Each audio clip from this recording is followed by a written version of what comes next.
Hello, everyone. Welcome to ELI, the only podcast in India where we bring a new founder on every episode to talk about their journey and their story of building a startup. And today we have with us Mr. Samir Mathur, who is the Managing Director of ROInet, which is building India's largest last mile financial services network. Hi, Mr. Samir. Welcome to ELI.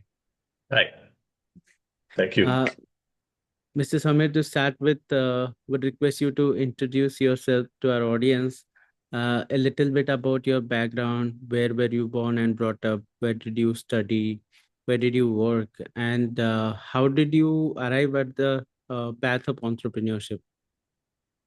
Okay. So I was born in Faridabad, and I've spent most of my life in two cities. One is Delhi, other is Calcutta. So my father had a transferable job. He was with escorts, so he used to get basically spend a little bit of time in Delhi, and then of course a lot of time in Calcutta. My schooling and college happened at Xavier's, Calcutta. So most of my formative years were that part of the world. Post that, I did my MBA from the SP Jain College in Bombay, and Mhm. uh, and then my first job was at Modi Xerox, which was Okay. predominantly in the end customer uh, space. And I worked there for a few years, and then moved to Compaq Computers. Mm-hmm. Compaq Computers got acquired by Hewlett Packard, and post that, I was a part of HP. I was with them for a few years, and my last role there was as a country manager for their personal computer business. Mm-hmm. Decided to take a sabbatical, and that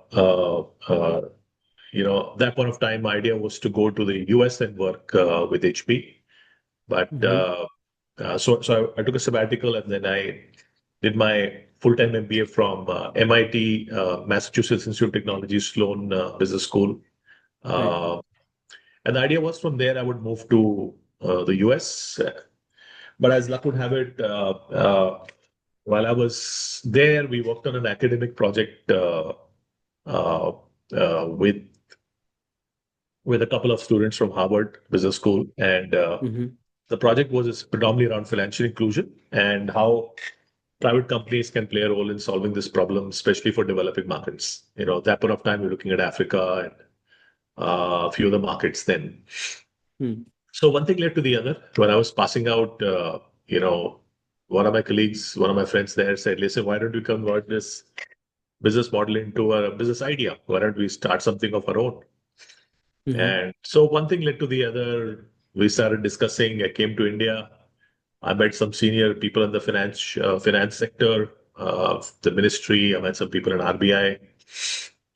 And that point of time, the government was coming out of the model where private players like us could partner with financial institutions and to work on the problem of financial inclusion. So the Right. timing was good. The timing was right. We were also fortunate to have got a investor who invested in our company, and Mm-hmm. that's how the journey started. And roughly been a decade and a few years now. Been in this space, yeah, and try to work to create hopefully a model which will where we can reach out to every Indian who's you might say what we call as Bharat, and Mm-hmm. ensure that person has got access to the entire range of financial services, right from payments to insurance to products around the wealth management side, mutual funds, and also get access to lending products and loans and those kind of products going forward. So try to create this platform, and yeah, so that's been the journey. That's been our journey to late. Got it. Can you double down on the research that you did on in MIT with Harvard College? So, when you talk about financial inclusion, I think it's a very big problem statement. Large government bodies are working on it to solve it. Over decades, they have been trying to solve it, but it's still a unsolved problem, if you ask me. So, what did you research and what did you find out? Um, did you find any, interesting facts about financial inclusion, especially for markets like India? So what we realized is that across the world today, especially, when one talks about developed countries and developing countries, the difference really in the developing countries is that in developing countries, a large portion of the masses of the citizens uh, are not really a part of the so-called developmental cycle. So if you look at, for example, even India, while of course the GDP has been growing very significantly, however, if you look at the per capita income, that is not growing in the same level of proportion as the GDP, which essentially means a lot of the wealth which is going to the people at the top end of the spectrum. Mm. And if any country needs to truly grow, and move from being developing to developed, it has to ensure that this large mass of people get included as a part of their development cycle. And the starting point is what they call as access to basic financial services. So today, for example, if there are 70 or 80 crore Indians, if they get access to payment services, get access to loans, etc., it could open up a very interesting model where a lot of the people can starting up their own small entrepreneurship, small businesses. Their productivity goes up, their livelihood goes up, they start earning more money, and that's how you'll find per capita incomes going up. And when per capita income of 70 crore Indian goes up, Mm-hmm. just look at what happens at the country level in terms of GDP. So for us, it was a problem statement that while all countries are trying to break this cycle of moving from developing to developed, what was the missing story is that large portions of customers are not being included as a part of it. Right. Now, what we also realized while we were there is that, like they say, 85% of any business model which hits the ground has to be uh, the private sector or the private people taking ownership for it. The role of the government is to govern, is to set up basic processes, system, etc. But the role of the private sector is to take those models and get into the ground. And that we've seen across various parts of the world. That wherever the government gets into the business of doing business, that's Mm. where things become inefficient. And we've obviously seen in every sector today, wherever the government is involved in terms of developing the model, there are Right. challenges. So in India, we also saw that point of time that the government was having a very, very good vision, was having the right fundamental processes in place. Aadhaar had just set in, this entire model of JAM had just set in. And it Mm. seemed that the fundamentals were being organized for private players to participate in it and to really kind of take the execution model forward. Mhm. So for us, it was while we were going through the research, we realized that while a lot of countries were struggling with basic models, the good thing is India had visionaries. India had people who were seeing 10, 15, 20, 30 years ahead of the curve, were developing basic models which would enable private players to come and participate and assist in the model of solving the problem of financial inclusion. Got it. You spoke about two things, wealth creation and per capita. I think uh, India, you have studied in US, and if you compare US and India, I think they're pretty similar in one aspect, which is uh, the concentration of wealth in the hands of the top tier people. So in India, 1% control almost 32% of wealth in India, and that figure is 34% in US. So quite similar in that manner. Uh, can you comment on whether per capita income is a right measure of understanding how a country is developing, because that also includes the wealth of the top tier people, and per capita income doesn't necessarily mean the median person has the same amount of income in an economy. So what would be your comment on that? Yeah, mathematically, if you really look at it, so when we are saying that India has a per capita income of $3,000, roughly, it essentially means about 2.5 lakh rupees, typically for the year, which is 20,000 rupees for the month. The Mm. reality is 20,000 rupees is obviously not the right measure. It's not the right indication because 20,000 also includes people who are extremely rich and wealthy. So when you look at the numerator, a lot of the wealth is being captured by the top rate people.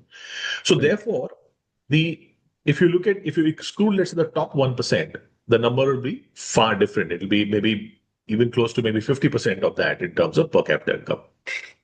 Mhm. Now, the problem of the gap between the rich and the poor, by the way, is a problem which is a universal problem. It's not just in India or US, it's across the world, right?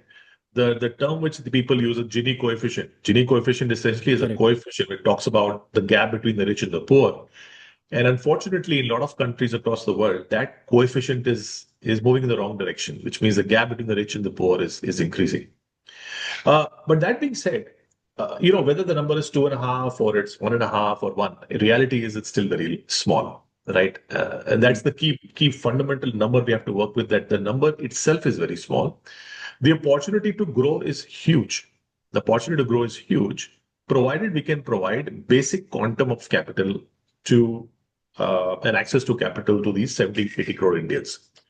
At the same Mhm. time, I don't want to sound very gloomy. Reality is the last 10, 12 years, I feel a lot of good work has been done on the ground, both in terms of, for example, the infrastructure piece. I mean, I still remember a decade and a half ago when you travel to smaller villages, smaller cities, there were issues of getting connectivity, roads, highways, there were connectivity of electricity, and there was a connected working capital. Now, of course, today, if you look at the microfinance industry today, the last 10, 12 years, has done a great job in providing access to what they call as the self-help group, the Anganwadi women.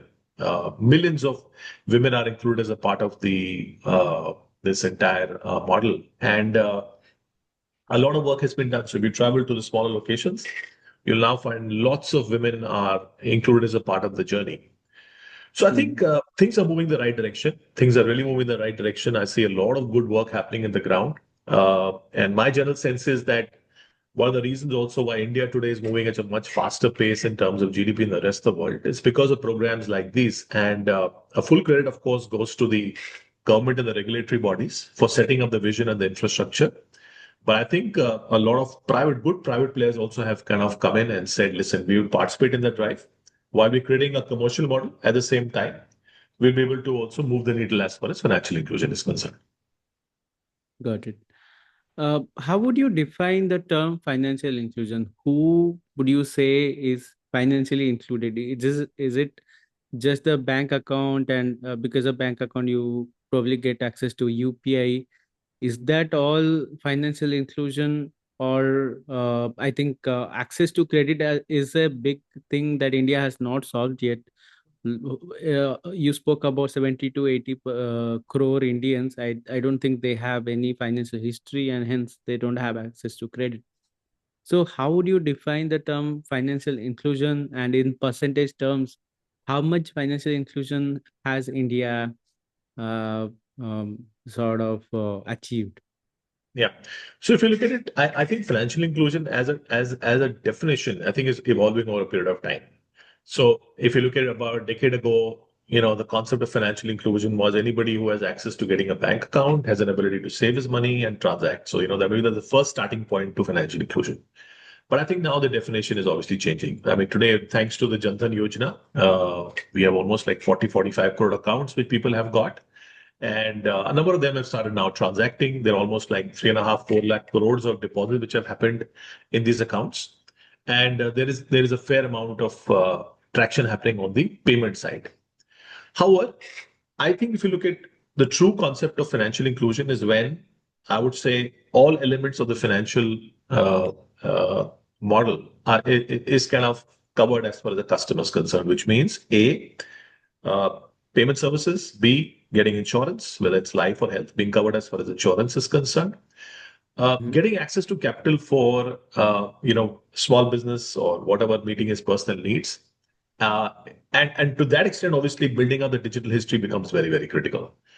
And if you see from our journey, I'm also very happy to see that today a lot of banks, financial institutions are coming out with products which are helping up building up a credit history for customers. So recently, there is a push by banks to see how we can provide securitized cards to customers. So basically, it essentially means that if I don't have a credit history, I don't have CIBIL, I can take a fixed deposit at the bank, and against that, the bank gives me a securitized card.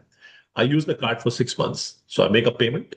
I use the card for 6 months, and post that, I'm able to develop my credit history. I get a CIBIL score, and once I got a CIBIL score, I can take access to NBFCs and banks for capital. So I'm seeing products being created which can help us improve the credit history of a lot of people who are out of the credit history this thing. And my general sense is that, when I look at the true concept of financial inclusion, it could take us about another 5, 7, or 10 years. But my general sense is in about 10 years' time, India should have every Indian who's got every element of the financial story kind of taken care of. But to your first question, I said it's a moving average as far as definition of financial inclusion. It started with a bank account opening, but now it's slowly evolving. I would possibly give India about 10 more years before we can say that we are truly financially included, and Got it. all our Indian citizens are covered as a part of the drive. Got it. Um, I was reading it probably on the website that ROInet has almost 4 crore customers, and that's a equivalent of a large bank, like the top 5 banks. That's a kind of customer base they have, and that's massive. And I think almost 3.78 lakh service points. So massive network has been developed by ROInet. uh, can you give us a story of how did it all work out right from the start? How did you sort of onboard different ecosystem partners? I think the whole model is partner driven. Can you explain that to us? How does ROInet work? Yeah.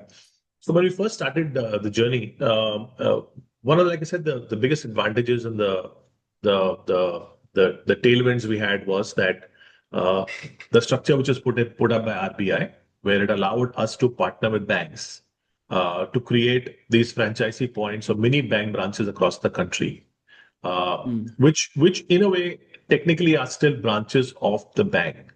So just to give you a sense of perspective, India has mm, 6.5 lakh villages in India, total nationally. Only mm, about 15%, 10 to 15% of the villages are covered by the bank branches. So State Bank, Bank of Baroda, Bank of India, etc. They roughly only cover 10 to 15%.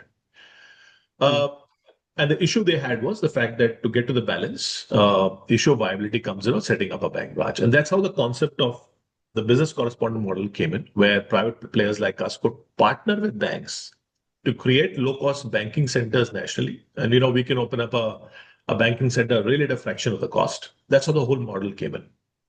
mm, So initially, when we started, let's say we partnered with Bank of Baroda or whichever bank, and we would go to a particular location, and obviously our team would be there, which will search for credible people in a specific village or a block, and mm. identify people who are interested in partnering with us for setting up a bank branch.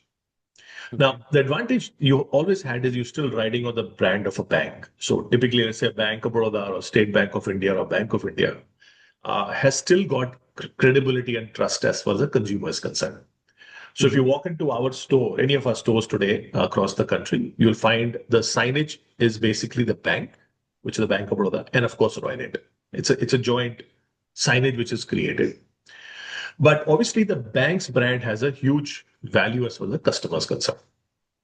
That being mm, said, the first few years, obviously a lot of questions were asked by the people. They still were not too sure how the model will work, and you know, the trust element was very important to be kind of taken care of. So it's built up very, very slowly, but as people started feeling that the money was safe, their transactions were secure, they were going to the same point day in day out, and everything was very transparent, and so the trust started building up. And one of the things we've realized is that in smaller locations, smaller cities, trust is a very incredible point for somebody to build up a business. Number one, and number two is once the trust is built up, then it spreads like wildfire. The word of mouth is huge. So mm. initially, like I said, it took us a lot of time, but then we suddenly started seeing in about year three, year four, things start moving incredibly fast. And today, we get almost like 3,000 leads and inquiries every month for setting up these Wow. points across nationally. So that's been the kind of journey. Obviously, right now we're very happy that thanks to our systems and the support of the banks, we've been able to build up infrastructure where there's a lot of trust and moving pretty aggressively forward. Got it. Uh, can you give us a little zoomed in view of these service points? Like typically, how many people would be running a service point? What's the operational cost for one service point? And what sort of products and services usually are offered? And one more thing, how many customers typically are served from one service point? So you just visualize a service point as a normal kirana store, retail store. A lot of service points. It could also be a telecom store. It could be a pharmacy. Just Mhm. visualize from that point of view. Uh, and so this is something which most a lot of people take as a second line of business. Okay, bhai, I already have a running business. I've taken as a second line of business. So that's point number one. So the person already has a captive client base. Typically, he has about between 500 to 1,000 customers on an average, which are all captive clients who've been dealing with them over the years. Number one. Number Mhm. two, in terms of the investment, so the investment is it started off with a mandatory requirement if either a laptop or a desktop, a printer and a fingerprint device. So roughly everything could be done at about 50, 60,000 rupees. But now with the mobile thing coming in, we have an option of the person starting off his business with a normal mobile phone. He obviously still needs a fingerprint device and a printer, but that's maybe less than 8, 10,000 rupees. So you can get started with as low as, like I said, 7, 8,000 rupees in terms of Mhm. starting the business. And like I said, the store essentially is a normal kirana store or a normal retail store with a client base of roughly between 500 to 1,000. That's yeah. Mhm. In terms of the products and services, again, just visualize it's like a bank branch. Whatever services typically go in a bank, I would say a lot of the services are replicated at this particular point. Apart from, of course, transacting in checks, you cannot transact in checks. Also, of course, the savings accounts are not the normal savings account, but they call the basic savings accounts, Jan Dhan accounts, where Mhm. you can only transact up to about 100,000 rupees in a year, and your basic deposit at any point of time can be maximum 50,000 rupees. So it's a simplified version of a savings account. Apart from that, he can do a range of services. We've also got a travel portal, so you can book tickets on behalf of the customer. You can book air tickets on behalf of the customer. You can sell PAN cards. We just recently launched our mutual fund products. You can sell mutual fund packets. You can do Mhm. insurance. So a wide range of products. And like I said, from a product vision point of view, we're very clear that in the next 1 to 1.5 years, we want to ensure that just about every product which is available is going to be available on this portal. It's a single so-called product platform or a portal through which he'll have access to the entire range of products and services which he can offer to Mhm. his customer. And any challenges you face while onboarding these partners? Of course, all the partners would not be as credible. They will not be servicing the customers rightly because they don't have the required training and knowledge like a bank executive would. And there are other operational challenges. Internet is a big challenge, electricity is a big challenge, especially in villages. So what sort of challenge do you face day on day? I think obviously since onboarding almost for 5,000 partners in a month, to ensure that everybody is as credible and as trustworthy, obviously there is a certain amount of churn. So roughly 10, 15% or of these partners, we have to kind of eventually kind of let go. So 80, 90% partners we stick with. One of the areas we kind of tend to always invest is in training. And for that, we build up a very strong training engine across the country. That's all the learning we've had that, you cannot have just a Hindi or an English trainer for training or CSPs. You need to have people in the local languages. So now we got a trainer in Tamil Nadu, AP, Telangana, Kannada. So it's very important that the trainers have to be speaking the local language. And that's something we've always believed that has been our differentiator. We'll continue investing more on the training side because that's a very important element if you want to get started. So the big challenge really is to ensure that how do we keep on having this large base of CSPs? How do we train them? How do we enable them on new products? Reaching out Mhm. to such a large base becomes quite a big task. But that's where the digital piece comes in. A lot of our training is in what we call as a learning management module. It's a new so-called portal we've constructed where partners can go in, get trained themselves, and but if you ask me, that to me would be the single big challenge we have, that we have an entire range of products and services. How do we ensure that these products reach out to the last mile? And more importantly, once we reach out to the last mile, how does that CSP then ensure the right communication be done to his customers? Got it. Speaking of localization, I think one recent trend that has been happening in all industry and also in banking industry, the products, especially the digital products, are being localized in terms of language, because of AI and ML, it has become very easy to localize the content, even the bank documents, to a particular language. It's easier than ever. How are you, either leveraging the technology to localize things? And are you seeing a particular trend in the market where, or instead of just English, banks and financial institutions are leveraging local languages to penetrate the market and be more accessible? Yeah. So first things first, we realized that the first change we have to do is to ensure that we ourselves build up this concept that India is not one India. You have to localize, and I must give credit to our tech team. That our tech team took leadership in that. Our portal today is available, for example, in almost 10 languages. Our entire training team is available, is basically local as far as this thing is concerned. Obviously, you're right, because of tools available, AI, ML, yeah, it becomes easier for us to, kind of change and to create content and to change from Hindi to whichever language you want to. Uh, the other area we're looking at investing in, which we realize is the important piece, is a dynamic chatbot, again Mhm. available in multiple languages. Because while static content has got advantages, but the disadvantages doesn't engage people, right? So if people have got questions, at times they tend to get drop off if they're not able to get their questions answered. And but typically, obviously, trying to build up a physical team in place to answer questions, queries of the partners. It's such a large base is you have to set up an engine, a large engine. So instead of that, a dynamic chatbot we thought is an important tool for us to develop. And this connection we've recently tied up with IIT Delhi to help us develop a very strong AI and ML based module, which can engage with customers in a more dynamic fashion, and whether it's content dissemination or answering basic questions on IFA portal, etc., can be managed through that particular chatbot. So we also now investing in the latest technology solutions to ensure that we can meet the needs of our customers in various parts of the country. Got it. And this is my final question. Let's talk about the future. I think you rightly said India will eventually be digitized and financially included. Let's say by year 2035, everybody is financially included. And that's a problem that you are solving as a venture, financial inclusion. Once the problem is solved, what else is there to do? How are you planning to evolve as the industry evolves?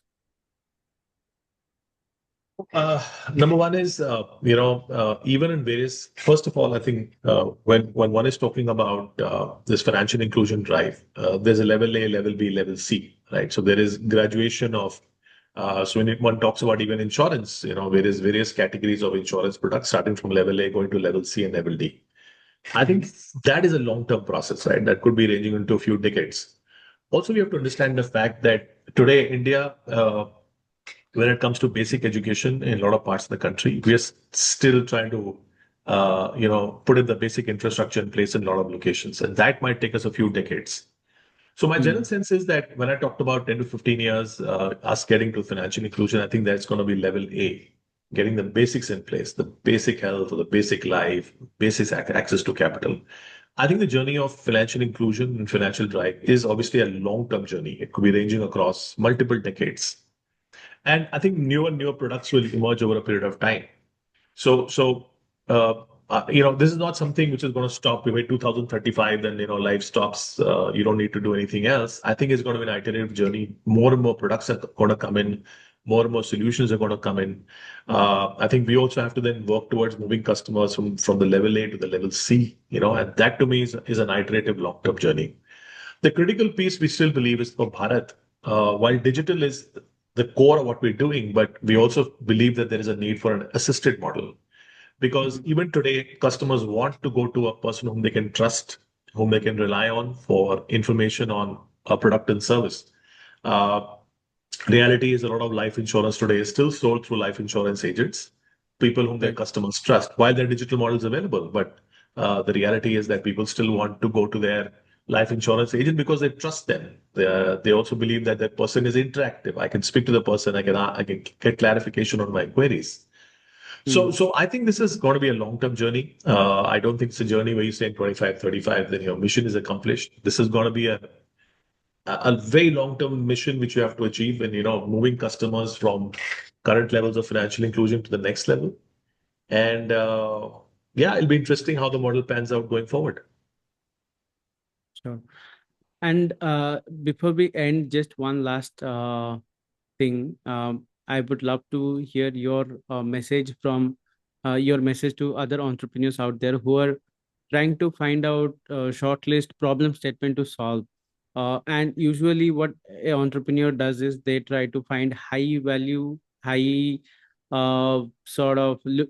lucrative business opportunities. They try to find out, but I think if you go on to solve India's real problems like financial inclusion, be it problems in the aerospace industry, defense, there are a lot of problems where India is actually struggling with.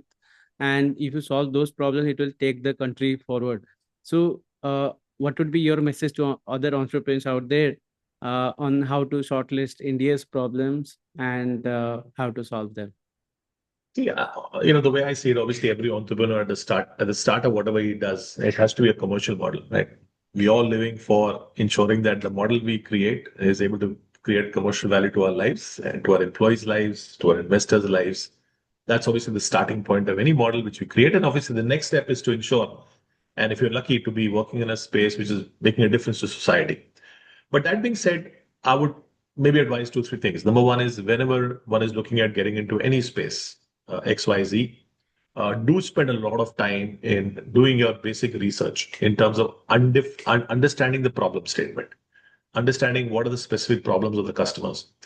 I see a lot of times where founders come out with ideas which is more pertinent to their experience, and that may be very Right. half-baked, right? Mm. You have to spend that time going out there, speaking to as many customers as possible, as many people as possible, to ensure that we are able to understand where the problem statement lies. Number one. Number two is it is always a good situation if you are trying to get into a business model which plays to your strengths, right? Mm. So if your education or your experience has been a particular X space, if you're tilted towards X space, then it's better to get into a space which is playing to your strengths. A lot of times people get into spaces that they seem very lucrative, but it Mm. doesn't play to their strengths. And Right. the point is very simple. If it is lucrative to you, please understand it's lucrative to millions of people. So Exactly. what is lucrative today may not become lucrative tomorrow, because as more and more people come in with more and more solutions, margin levels are going to be under pressure, and suddenly the lucrativeness of the industry kind of goes down. So always play to something which is to your strength. Very important, right? And like I said, first identifying the problem. The other piece very critical is that whenever you're talking about a problem statement, ensure that the problem statement is spread across a large number of customers. It's not just a very small Mm. customer base which has a problem, because then you're creating a solution only for a small number of people. It Right. is scalable and not scalable. So to me, doing that basic research is very critical. It's all very exciting in the excitement to say in the passion, कि भाई चलो business करते हैं, we learn good money, and there are always examples of people who made a lot of money. So you say, no, this guy's made money, that guy's made money, which is great, but please understand, for every guy who's made money, there are maybe another 50 or 100 who've not made money and lost money. So the critical thing is spend your time doing the research, understanding the problem statement, creating, then working around to ensure that you can create a good solution. And more importantly, try to play to something which is to your strength, which is very critical. Lovely. Well, on this note, we will close the session. Thanks for joining us, Mr. Samir. It was a pleasure to have you on our platform. And I think the work you are doing is really uplifting India. So thanks. Kudos to you for doing that. Thank you, Brendan. Thanks. Thank you very much. Thank Thanks.